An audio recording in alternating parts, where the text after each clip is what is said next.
그분이 내 아버지야. 네? 제가 그래서 저번에 그랬잖아요. 제가 우습게 하지 말라고. 제가 누구라고요? 하나님의 자녀라고. 나를 우습게 하는 분은 하나님이 우습게 볼 거예요. 뭔지 모르죠. 하나님의 자녀, 그리스도인이라고 하는 이것이 우리에게 얼마나 감격스러운 사건인지 몰라요. 성경 속의 복음 속의 교회 속의 신앙의 다이나믹스들이 계속해서 있다는 거예요. 한 사람 안에 또 교회가 보이고, 교회 안에 복음이 보이고, 복음 안에 성경의 세계, 하나님의 세상이 보일 수 있을 정도로 그런 다이나믹스 안에 다이나믹스가 있다고 하는 겁니다. 그리고 이제 성령을 다시 돌아가면 성령은 그리스도의 영으로 나타나는데, 그리스도의 영이 어떻게 일하셨냐? 베드로후서 1장 12절에 보면 그리스도의 영이 선지자들 안에 계셨대요. 그래가지고 메시아가 오셔서 어떻게 고난받을 것과 어떻게 인류를 구원하고 부활하실 것에 대해 성경을 열심히 연구했다는, 하나님의 계시를 받아서 열심히 연구해서 기록해 놓은 게 성경이에요.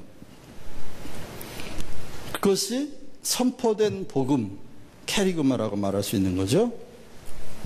그리고 성령은 또 복음에 관한 한 진리의 영이에요. 요한복음 14장 17절에 그리고 모든 신자들 속에서 그리스도와 자신과의 관계, 그리고 모든 진리를 향해 우리에게 가르치고 깨닫게 하시는 분이 바로 성령님이시다.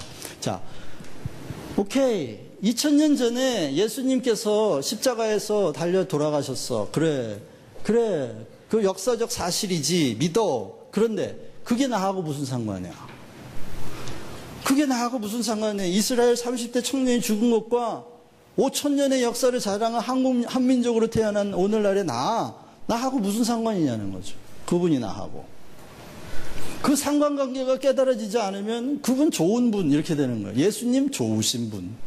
누구처럼? 부처님처럼 좋으신 분. 마호메처럼 위대한 사람. 누구누구 선지자처럼 왜? 나하고 그분의 상관관계가 안 깨달아지면 그런 거죠. 교회를 수십 년 다녔는데 예수님과 나하고 개인적인 관계가 어떤 관계인지 깨달아지질 않아요. 그랬을 때 그분의 신앙은 그냥 구약적 믿음이 언젠가 오시겠지. 그런데 하나님의 의가 복음에 나타나면서 믿음에서 믿음에 이르나니 그랬거든요. 그 앞에 있는 믿음은 뭐고 뒤에 있는 믿음은 뭐죠? 앞에 있는 믿음은 오실 메시아를 기다리는 믿음이에요. 메시아를 기다리는 믿음. 구약적인 믿음이죠. 구약적으로 오신다고 믿었잖아. 믿음에서, 그것도 믿음이에요. 믿음인데 예수님이 오시기 전이니까 앞으로 오실 메시아를 믿은 믿음이니까 구약에서는 오실 메시아를 믿으면 구원이에요. 아직 오시지 않았지만 오신다는 걸 믿으면 구원이라고. 그런데 예수님이 오신 다음에는 아직도 오실 거야 그러면 믿는 거야 안 믿는 거야? 그건 안 믿는 거지. 이미 오셨어 라고 믿어야 예수님 이후에는 구원받는 거야. 그러니까 앞에 있는 믿음에서 믿음에 이르나니, 그 말은 오시겠다고 믿었던 믿음에서 이제는 오셨다는 믿음으로 확증한다는 거예요. 구원을 해 주실 거야 하는 믿음에서 구원 이미 받았어 라는 믿음으로 옮겨간다는 거죠. 그렇죠? 그걸 누가 하신다? 성령께서 깨닫게 하신다는 거예요. 그걸 성령께서 깨닫게 하신다는 말은 개념에 이른다는 거예요. 개념. 성경 공부를 할 때 보통 성경 공부를 우리는 예수님에 대하여 하나님에 대하여 많이 아는 방식으로 성경을 공부하면 많이 알게 될 거라고 생각해요. 그렇죠? 맞아요. 그런데 하나님이 누구예요? 하나님이 어떻게 생긴 문제예요? 하나님을 더 안다. 그 말은 영적인 세계의 개념에 이른다는 거예요. 영적인 개념에 도달한다는 거예요. 하나님 영이시니까. 하나님 영이시기 때문에 영으로만 깨닫는 거지. 우리 인간적인 생각으로 하나님은 착하신 분. 착하신 분은 알았어. 그 다음에 하나님 좋으신 분. 그러니까 조금 더 알았네. 착하신 분인다면서 좋으신 분으로 알았네. 그럼 같은 말이에요. 착하단 말이나 좋다는 말이나 근데 그걸 더 깊이 알았다고 생각하는 거예요. 그건 아니에요. 그건 더 깊이 아는 게 아니야. 더 깊이 안다는 말은 더 깊은 개념에 도달한다는 말이에요. 우리는 그래서 그 성경을 공부하는 건 그래서 더 깊은 개념에 도달해. 지금 여러분들이 계속 저한테 듣고 있는 건 생명이라는 개념을 계속 듣고 있는데 그전에는 아마 잘 듣지 못했던 개념인지도 몰라요. 그래서 이제 조금 더 깊은 개념으로 들어가고 있는 거예요, 이제. 이렇게. 그러면 우리가 하나님을 더 깊이 알아가는 거예요. 하나님을 더 깊이 알아가면 하나님이 만드신 세상의 모든 구조, 세상의 모든 관계, 의미, 가치들이 다 달라지는 거예요. 왜? 사실보다 더 깊은 건 의미예요. 의미보다 더 깊은 건 가치예요. 가치보다 더 깊은 건 개념이에요. 개념보다 더 깊은 건 원리예요. 원리보다 더 깊은 건 실체예요. 하나님 자신이라. 그래서 우리가 성경을 공부하는 것도 성경에 보면 어떤 사실, 비유가 있어요. 그 비유의 의미가 뭐냐? 그 의미를 깨달은 가치가 뭐냐? 그 가치가 우리가 전해주는 영적인 개념이 뭐냐? 그 개념이 우리에게 말해주는 원리가 뭐냐? 그 원리를 통해서 만나는 하나님은 누구시냐? 여기까지 이르는 것이 우리의 목표라고요. 근데 우리가 큐티 20분 하면서 본문에, 이 본문의 의미, 그거 깨닫고, 아직도 뭐가 남았어요? 가치, 개념, 원리, 실체가 남았는데 거기서 맨날 15분 큐티만 하고 끝난단 말이지, 맨날. 자기한테 필요한 의미만 발견해내고 끝난단 말이에요. 언제 하나님을 알겠어요, 우리가? 알 수가 없어요. 그런데 하나님을 알았다고 하는 착각과 환상 속에서 큐티를 많이 하면 하나님을 많이 알게 될 거라고 착각을 한단 말이죠. 그래서 큐티가 가져오는 유익한 점도 있지만 큐티가 가져다주는 아주 나쁜 것도 있다고요. 너무 얕은 수준에서 말씀을 보면서 그 양이 많아지면 자기가 깊은 곳에 갔다 온 것처럼 착각을 한단 말이죠. 그렇지 않다. 그래서 성경을 공부하는 건 그렇게 성령님께 간구하면서 봤던 본문에서 또 새로운 개념에 이르는 그런 것이 성경을 공부하는 건데 바로 성령께서 그렇게 말한다는 거죠. 성령이 오시면 죄와 의와 심판에 대해서 책망하시겠다는 것도 예전에 알고 있던 죄의 심판이 아닌 새로운 개념의 죄의 심판에 대해 성령이 책망하시고 가르치신다는 거죠. 모두 다 생명과 관련된 개념이에요. 그것이 깨달아진 것을 레마다 이렇게 말하죠. 그리고 살려주는 영, 복음의 관점에서 볼 때 성령의 역사는 살려주는 영으로 오셨다. 그리고 그분은 율법과 대조해서 우리로 하여금 살 길을 열어주시는 분이에요. 왜? 율법은 살리는 거예요? 죽이는 거예요? 죽이는 거예요. 결국 율법에 매달리면 자기 의가 커지고 자기 의가 커지면 이건 죽는 거기 때문에 성령이 우리에게 복음을 깨닫게 하실 때에는 자유 그리고 사랑이라고 하는 커다란 개념에 이르게 하십니다. 그래서 율법이 뭐냐? 율법은 그냥 십계명에 써 있는 법조문이다. 이렇게 알면 율법을 아주 얕은 수준에서 아는 거죠. 그게 아니라는 거예요. 율법을 마음속에 기록된 양심이라는 개념을 아는 사람은 조금 더 깊은 거죠.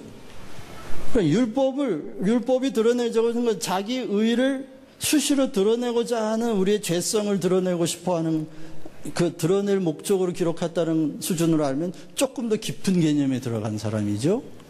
이렇게 율법만 하더라도 점점 그 개념이 깊어지면서 율법에 대한 눈이 깊어지면 상대적으로 복음에 대한 눈도 깊어지겠죠. 그래서 자유와 사랑이라고 하는 개념에 이르러야만 갈라디아서 5장 1절에는 그리스도께서 우리를 자유케 하시려고 자유를 주셨으니 다시는 종의 멍에를 매지 말지어다. 근데 갈라디아 교회의 문제가 뭐였어요? 예수만 믿어가지고는 안 된다는 거예요. 할례도 받고 율법도 지켜야 된다는 거죠. 그런 거짓 형제들이 들어와서 갈라디아 교회를 그렇게 혼탁스럽게 할 때 바울이 내가 전한 복음이 아닌 다른 복음을 전하는 사람은 천사라도 저주를 받을지어다. 라고 말하면서 오직 예수, 율법은 아니다. 율법은 아니다. 갈라디아서 4장에는 뭐라 그래요? 예수님이 율법 아래 나신 것은 율법에서 우리를 속량하려 하심이라 라고 말해요. 오히려 율법에서 우리를 구하러 오셨는데 이게 무슨 소리야? 예수만 믿으면 안 된다니? 율법을 지켜야 된다니 무슨 소리야? 율법에서 우리를 건지려고. 그러면 율법에서 우리를 건진다는 개념은 또 뭔지 주님께 묻고 배워야 된다 말이죠. 도대체 왜 율법에서 우리를 구원하시려고 하느냐? 결국 성령이 로마서 5장에 보면 성령이 우리 안에 오시면 하나님의 사랑을 우리 안에 맺게 해주셨는데 그것은 열매를 맺게 하려 합니다. 갈라디아서 5장 22절을 보면 성령이 9가지 열매가 나오고요. 고린도전서 10장에는 사랑에 대하여 나오잖아요. 근데 성령이 9가지 열매를 얘기하면서 거기 비동사가 is로 단수로 쓰여져 있어요. 9가지면 are 복수로 써야 되잖아요, 비동사가. 근데 왜 단수로 썼을까요?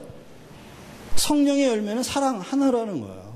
그 나머지는 사랑이 가지고 있는 속성이에요, 다. 9가지 중에 8가지는.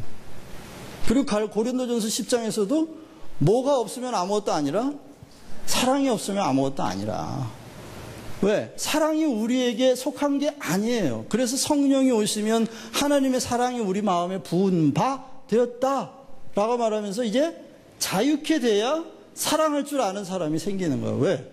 사랑의 대전제는 자유거든요. 자유롭지 않으면, 자유를 주지 않고는 사랑할 수 없어요. 하나님은 왜 선악과를 만들어 놓으셨냐? 선택의 자유, 존재적 자유가 주어지지 않는 한 하나님을 사랑할 능력이 주어지지 않기 때문입니다. 네, 맞아요. 만약에 내가 우리 은정 자매를 사랑한다. 은정아 사랑해. 그리고는 눈을 이렇게 안대로 가리고 목에다가 개목걸이를 끌고 맨날 내가 끌고 다녀봐요. 넌 딴 사람 쳐다도 보지 말고 맨날 내 옆에만 있어. 못 가. 그게 사랑입니까? 그건 사랑이 아니에요.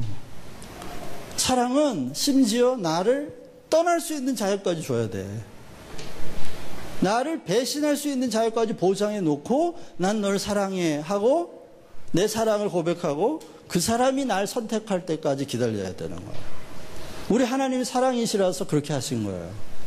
하나님 사랑이시기 때문에 아담에게 하나님을 떠날 수 있는 자유까지 주시고 그리고 이거 먹으면 죽는다는 게 뭐예요? 생명의 질서가 뒤집어진다. 그건 불의야. 불순종은 불의야. 왜? 내가 창조주고 너는 피조물이거든. 창조주와 피조물의 관계가 뒤집으면 넌 죽어 라고 죽지 않는 길까지 밝혀주신 거예요. 그리고는 하나님은 자기는 선택받는 자리로 내려가 계셨다. 아담이 하나님을 선택할 때까지 기다리셨다. 그래서 하나님은요, 봐요. 복음으로 우리를 자유케 하셨어요. 그렇죠? 복음으로 우리를 자유케 하시고 난 다음에 사망과 영원한 사망으로부터 자유케 하신 다음에 와서 질질 끌고 다녀 우리를. 내가 널 구했으니까 넌 내 거야 그러고? 아니에요. 복음으로 십자가로 우리를 영원히 자유케 하신 뒤에도 우리에게 뭘 요구하시지 않아요. 왜? 이제 그 자유를 받았으니 그 자유를 가지고 사랑하라는 거예요.